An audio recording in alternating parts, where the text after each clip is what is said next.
First and foremost, it wasn't palatable.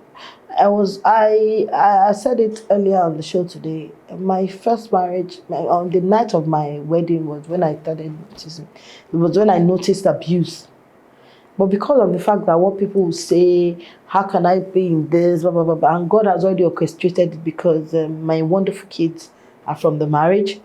But I was staying put because of what people would say. But when I decided to step out, people did not understand why I stepped out. But I understood why I needed to go.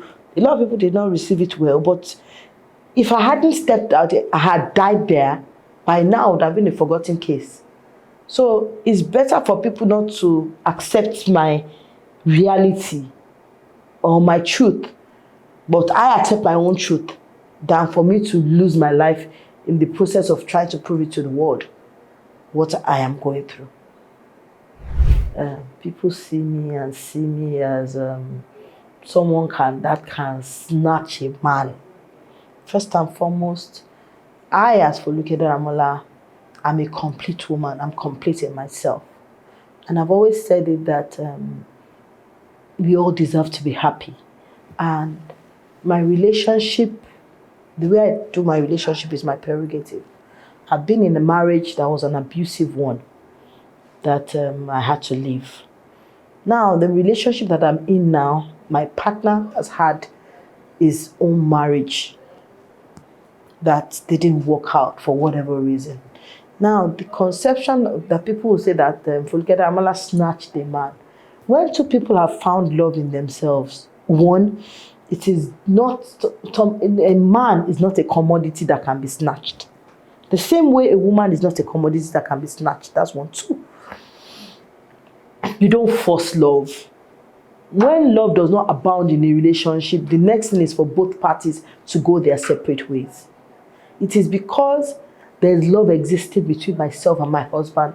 That is why we are still in a relationship, not because I snatched him. When he saw that the relationship with his ex was not working, they both decided they were going away from. When my first marriage was not working, we decided to leave the marriage with no qualms, with nobody holding any grudges against one another. Do you understand? As I've always said, I can deal with infidelity, I can deal with polygamy, but I cannot deal with an abuse. And because I found peace of mind in my marriage, it can surmount anything. But the notion that I want people to not to remove from their head is the fact that I snatched my husband. No.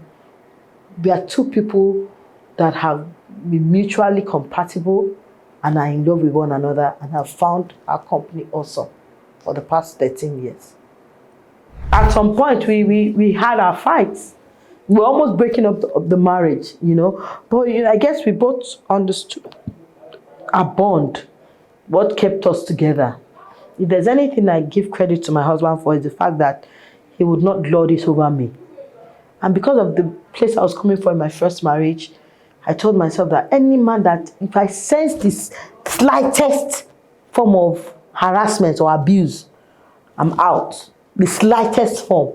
As I've always said, I can deal with polygamy, I can deal with infidelity because I'm complete in myself. And I believe that a man is there to complement you. It's not for the man to complete you. You understand? So I can deal with that. But when we were going through the politics time, at the initial stage, we thought we could handle it together. But later, we decided that no, I'm not interested. Especially when he was having pressure from Labour Party and they were telling him that his wife is a Mo, is this, is that. Okay, if you know that you're not going to come to my page, then we have to go our separate. And I said, fine.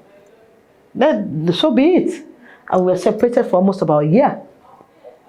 But later, when things started happening, he had to come back to my side. And I said, listen, because I know where I am, it's the right side. Do you understand? So at the end of the day, at some point, he got his finger burnt because where he put his all and everything, he didn't get the result, the appreciation that I thought he was going to get. And we're back together. Assuming you had successfully convinced me to move from where I was to where you were, it would have been a catastrophe for us today, because we'll be nowhere. We'll just be hanging and be loafing. So I was right after all.